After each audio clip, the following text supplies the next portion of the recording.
Hello, everyone, and welcome back to the Slava Hero podcast. This is episode 19. I think I might be live on YouTube and Facebook. I am not live on Substack anymore. This is meant to be a pre-recorded show from now on because I'm not very good at keeping a consistent time. And one of the factors to that is nobody really shows up to live podcasts. And that's okay. I'm a very small audience, but if the audience grows and we get bigger and a little bit more of an audience, we will go to back to a live stream show, and we'll probably try to continue to do it at some point on Friday, maybe 7 a.m. Eastern.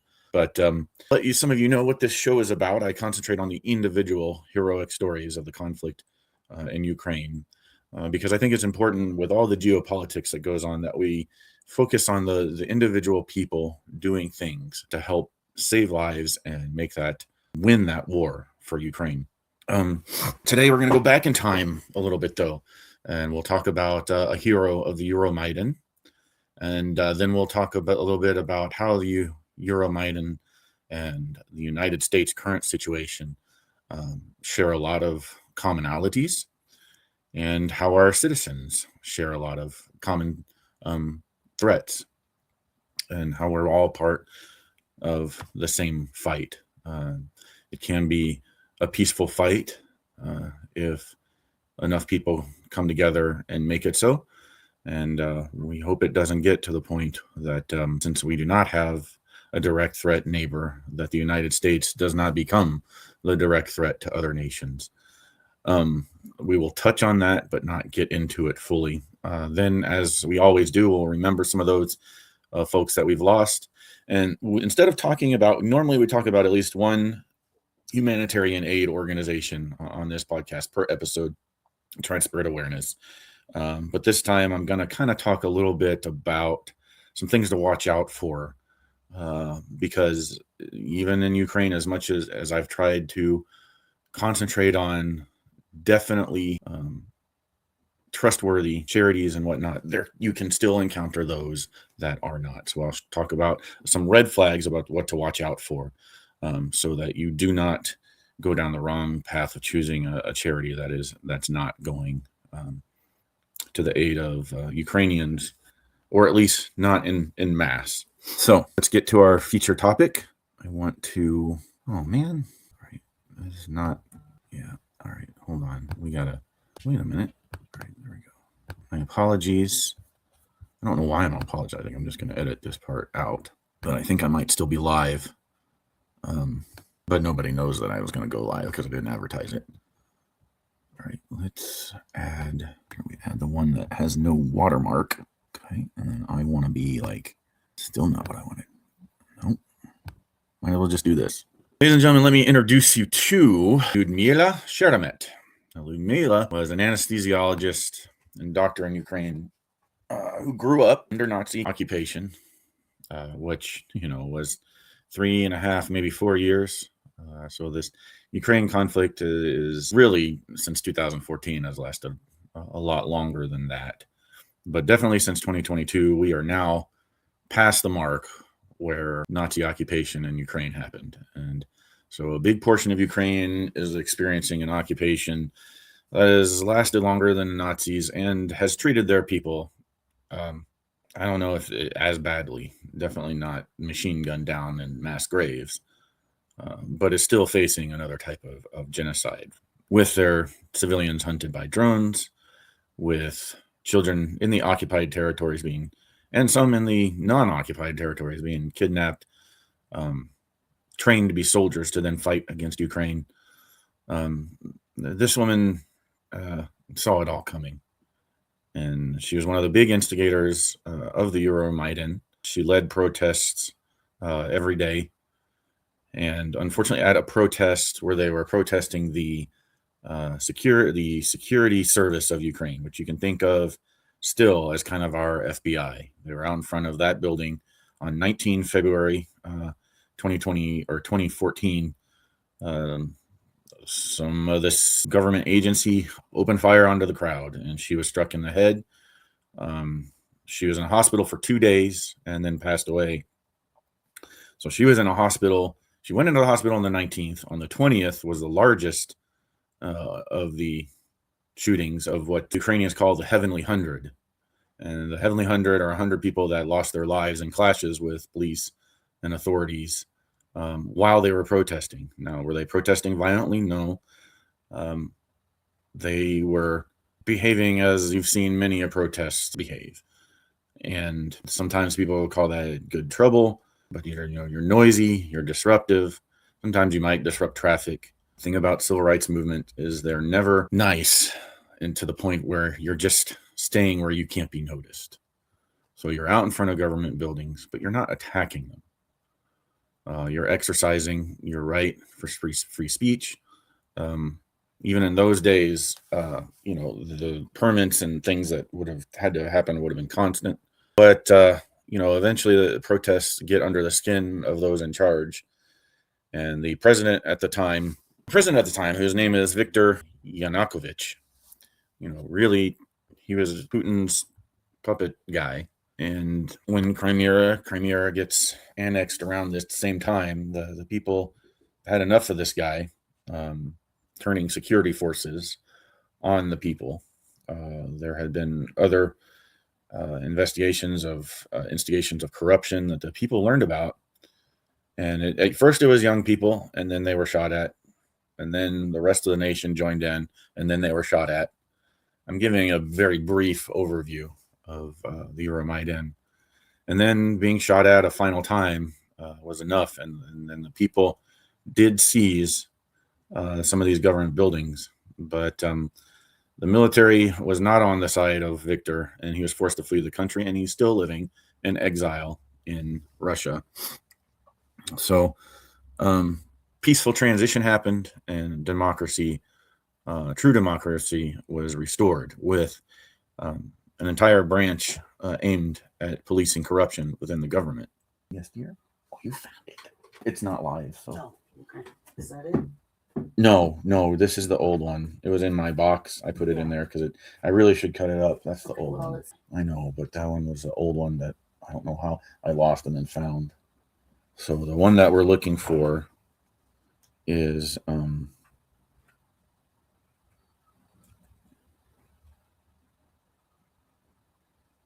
one that we're looking for ends in 5090, I think. No, 9726 is what we're looking for. Ends in that 4.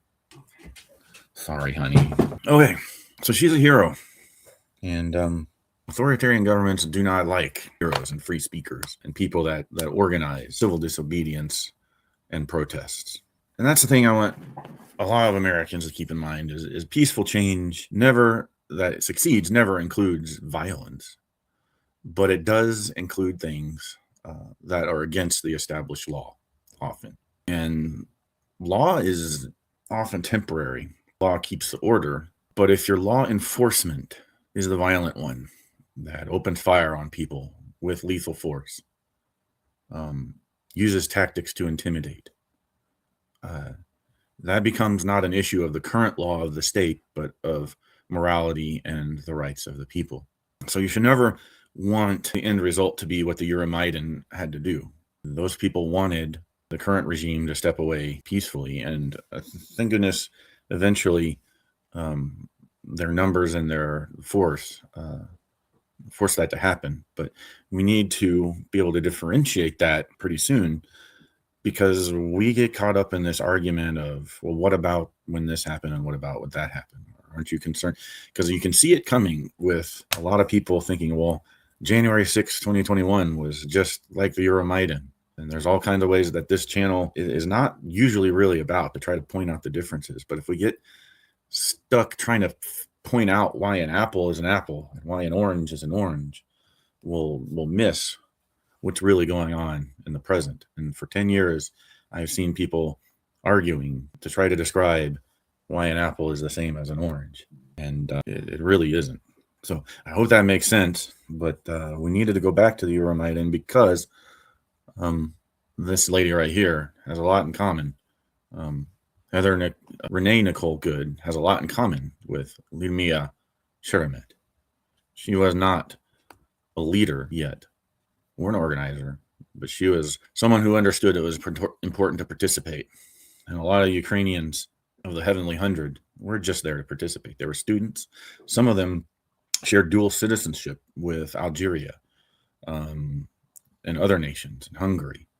And they understood what was going on in Ukraine could very easily happen in their other nations. Now, got plenty of other channels that can argue the video. But one of the things that I've seen that I do want to argue is, well, she shouldn't have been there in the first place. And she should be, because that's the only way you can point out to people what's really going on. A lot of people are not paying attention, that we're headed towards either the good result of a Euromaidan or a bad result where you see U.S. forces invading Greenland, where you see more, whether they cart off a U.S. citizen or not, they don't care. And so when someone dies, and it's something that could have been avoided if the adults in the room, the law enforcement, act like adults in the room. Even if you think all the protesters are behaving like children, someone has to be the adult.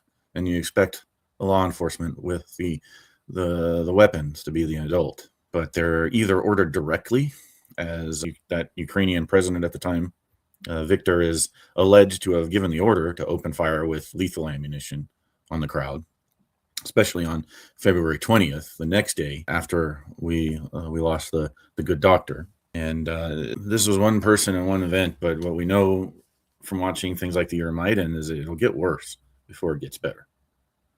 So the United States and Ukraine have heroes in common, and they're both heroes of the week this week. If you want to know more about the Euromaidan, I'm going to put some good resources in the comments. Or, of course, you can visit my Substack, where I've written an article about Renee Good, Ashley Babbitt, and Liudmyla Sheremet, and what they all have in common, and some of their differences. All right, so this week we lost a few more Ukrainians. Their power has been out. Let me get back to this, and then I go with this. Okay.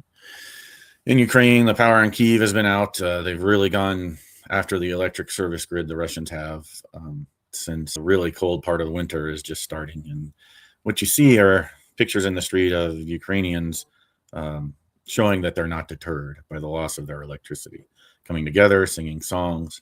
I don't have any pictures of that recorded, but and you'll see even in Kherson, life continues. Christmas continued. These people are not deterred, but they know that they need the world's help to get out of this mess. And that's what we're here for, the fight against information warfare. I don't have a lot of counter information warfare. I think people are buying it less and less that Russia is winning this war. All the negotiations on Ukraine have now been taken up by Venezuela and Greenland. So people aren't even thinking about Ukraine again, which is good and bad. But I want you to keep in mind that the attention on Greenland, in a way, well, if we can go grab Greenland, you're asking anyone who thinks we can do that, you're also saying people can go grab Ukraine, people can go grab Thailand, any country can go grab whatever they want, grab whatever leader they want. Now, I'm a big proponent of that we removed Saddam Hussein the way we did. I thought that was a good thing, despite truth being very questionable. Because I think some people had wrong intelligence and some people had the right intelligence and didn't care. So I'm taking you back even further than 2014 for a minute, because regime change is one thing. But if the people decide that regime change needs to happen and they need some assistance, and there's a country with the power to do it, that can be argued, hey, the people are crying out for assistance for regime change. Is that happening in Venezuela? I don't know enough about it. But that's the first thing that people should investigate is, do the people of Venezuela want the regime change? Because in Iraq, they very much did. Just the way we went about it then continued into more conflict. And that can be a different argument. But the people of Greenland do not want a regime change. They don't want a boss change. And that's very clear. The people of Ukraine do not want a regime change. They do not want a different boss country. Thailand doesn't want a different boss country. Everybody is content normally to let China pretend like they own Thailand. And even Thailand is content to let China pretend. But so maybe, I don't know if that's the solution with Greenland, is to sort of just let Trump think he has it. Wouldn't that be something? Kind of like the medal, the Nobel Peace Prize that the lady gave him from Venezuela, the resistance leader in Venezuela, gave him her Peace Prize. I am talking Trump way more than normal, but it's in an effort to get you back thinking about Ukraine. Because could you placate Putin by letting him pretend that he took over Ukraine the way you could probably do that with Trump? Probably not. So there are some differences there that are important to consider. All right. All this is getting away from the tangent of that we lost some more Ukrainians, and I can never keep up, honor all of them, but I want to honor a few. So let's honor and remember first. So let's remember first. This is Elena, and I only know her as Elena, so if she has a full name, someone can please comment and provide more information to the audience. But Elena was a Ukrainian defender woman. There's a lot. I like to talk about female soldiers a lot on this channel. But she was killed in action on 30th December 2025, and her funeral took place today. And it's important to remember that she is protecting peace for not just Ukraine, but for all of Europe. In the Kharkiv region, she fell. Also, today we'll remember Valentina, who was killed yesterday by Russians. She would have turned 37. Her mother was severely wounded in the hospital, and her father was killed a week ago. So she lost her mother and father, and then finally the Russian shelling in Nikopol, the name of their town on the Eastern Front, has wiped out this entire family. So we'll remember Valentina and her family. And finally, another hero who fell recently. This is Ivan Prokopets. He was a combat medic. He was killed while his ambulance was trying to evacuate wounded soldiers. He's been fighting since 2023 as an anesthesiologist at the Volyn Regional Psychiatric Hospital. And then he joined the Army in July as a combat medic. So relatively new, only been at this a couple months. And unfortunately, January 13th, along with everyone that he was trying to evacuate, were destroyed by a human safari FPV drone, attacking ambulances rather than attacking the frontline troops. Again, I always want to bring attention to the human safari, and this is a different case than normal. You think he is in a combat zone, but it's still part of the human safari and what Ukrainians face every day. So for this episode, we'll remember those three people here on Slava. All right, and finally, I want to talk about, this is episode 19 of the podcast. In episode 18, I had a gentleman on named Ben Dusing. Now I don't know if, and I've got to talk about this. And I didn't do an episode last week because I didn't know how to talk about this. I'll repost that episode 18 has been taken down for now. But I will put it back up because there's a lot of good information on what it's like to live in Kherson. But unfortunately, it's coming from a person that multiple people are warning me cannot be trusted. And, I can't pig-headedly continue to move on because I can admit when I was wrong. That's what a lot of people have to do.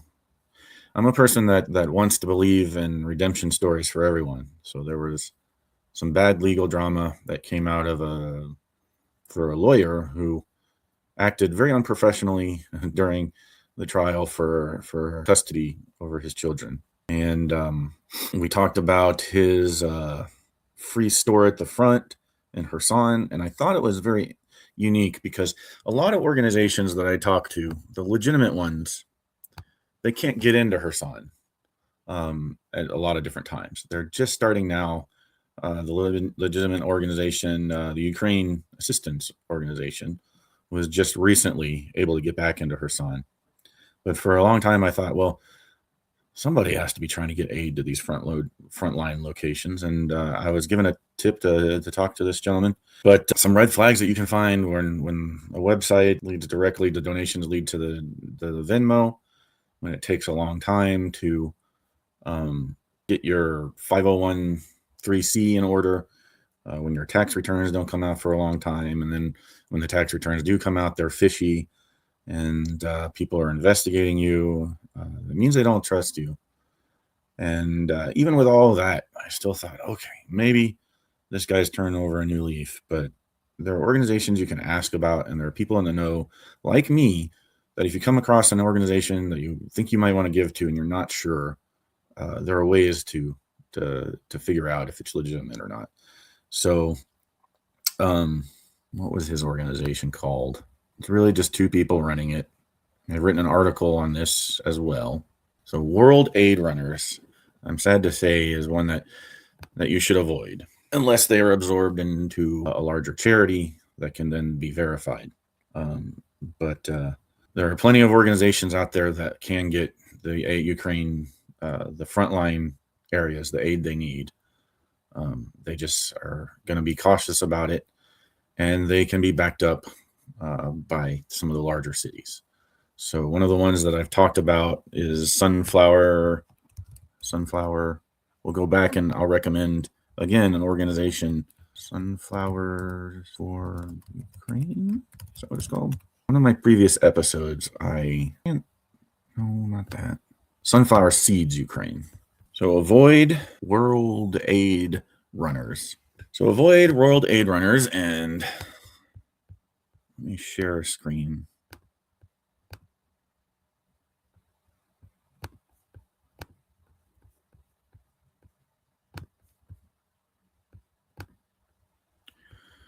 Avoid World Aid Runners, and I would say if you want to help the frontline people, find ways to get the netting and the anti-drone detectors through Sunflower Seeds Ukraine. Okay, that will be our organization of the week again.